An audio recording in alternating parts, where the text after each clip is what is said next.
Wow. Okay, sarap. Ay! Ay! Sarap. Blessing! Joke lang yun. Astagfirullah.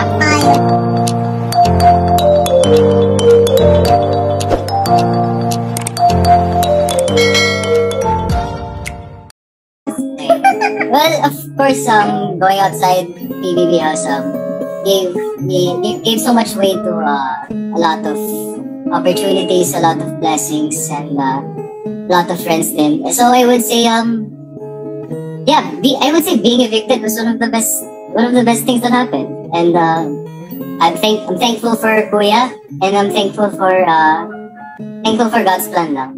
And of course, God gave me you.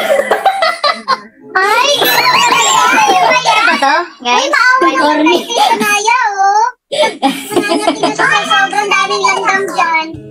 Pero, ito na. Tanungin na natin si Sanaya since sobrang close naman kayong tatlo. Sanaya, sa tingin mo, anong nagbago simula nung lumabas kayo sa PBB? Tingnan mo silang dalawa. Ano sa tingin mo nagbago sa kanila? Nagbago ba?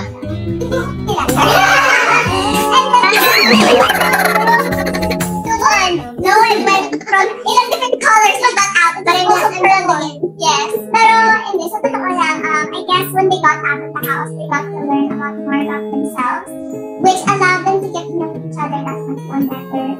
So I feel like that's what made their bond that was stronger. Hindi na kailangan parang wala na sila expectations, they're just going with the flow, and they enjoy each other's company, and now, so, kaya sarap maging undisturbed. So many questions that we want to ask KD Lex, KD, and Alexa. Tulad ng, kayo na ba?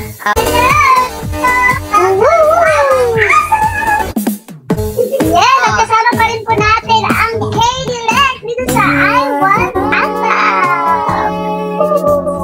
So, guys. Pero, yung tanong nga ni Edward.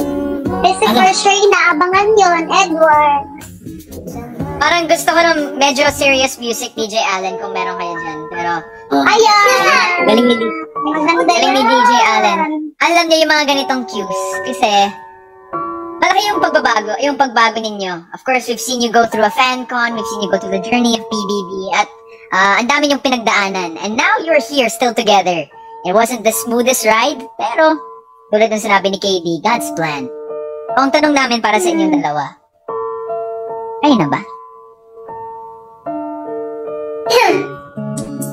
Kami na ang makakasama niyo mamayang 4 p.m. sa Resorts World Manila. Okay.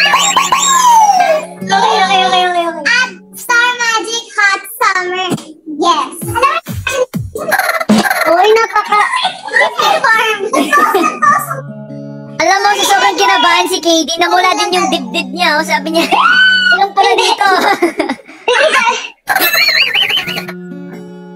Delikado nga yun kasi muntik na din siya magsabi siya na, opo, kami na po. Ay! Ikaw na yung mata ni KD. Mamaya, yun talaga, yan doon kami sa Resorts World, mamaya. Ganun ang segue. Sorry, anong connection po yun sa tanong ko? Alexa. Kami na. Ibang segue. Okay. Okay, tatanungin ko si KD. KD, kayo na ba? Kami na nga ang makasama niyo mamaya sa Resorts World. Yes! At kami na ang makasama niyo. Pwede para sa round 2. Dire-diretso. Itong couple na ito, the best sa segue. At dahil dyan, punta tayo sa Sway.